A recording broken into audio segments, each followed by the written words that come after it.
Well, an enduring figure on the American literary scene has died. Gore Vidal died Tuesday, that's according to his official website. In a career spanning 6 decades, Vidal wrote more than 24 books, countless essays, plus Broadway hits and even some TV dramas. He was also widely known for his views on the American political scene.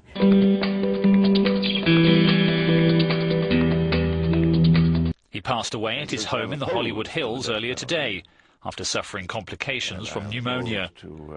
Vidal penned dozens of novels and screenplays, including the bestsellers Lincoln and Burr.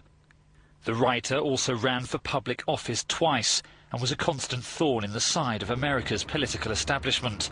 He regularly lambasted lawmakers from both the Republican and Democratic parties in his essays on politics. In 2008, Vidal backed one congressman's bid to impeach the then-President George W. Bush over his decision to invade Iraq.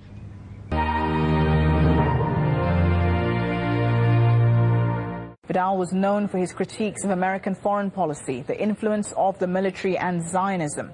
He was also seen as an early proponent of sexual liberation, notably through his 1948 novel, The City and the Pillar. Vidal, a stepbrother of Jackie Kennedy Onassis, was 86 years old. Gore Vidal was born into one of America's most famous political dynasties. His grandfather founded the state of Oklahoma. Vice President Al Gore was a cousin. His first novel, Willie War, in 1946, was an immediate hit. Thereafter, he was constantly in demand for film scripts like Ben-Hur, newspaper articles, novels. Jackie Kennedy was his stepsister, and Gore Vidal's acid wit and stylish manners complemented those of her husband, President Kennedy.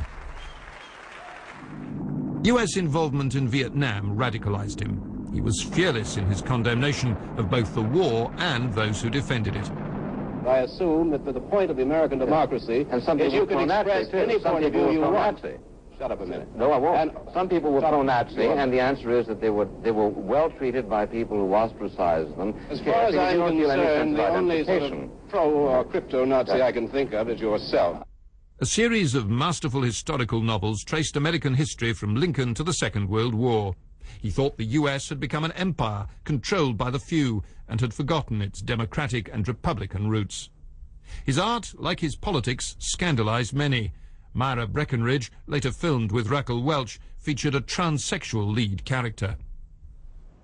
Eventually he retired to live in splendid isolation in Italy, but never ceased to dissect what he called the United States of Amnesia, as few writers before or since.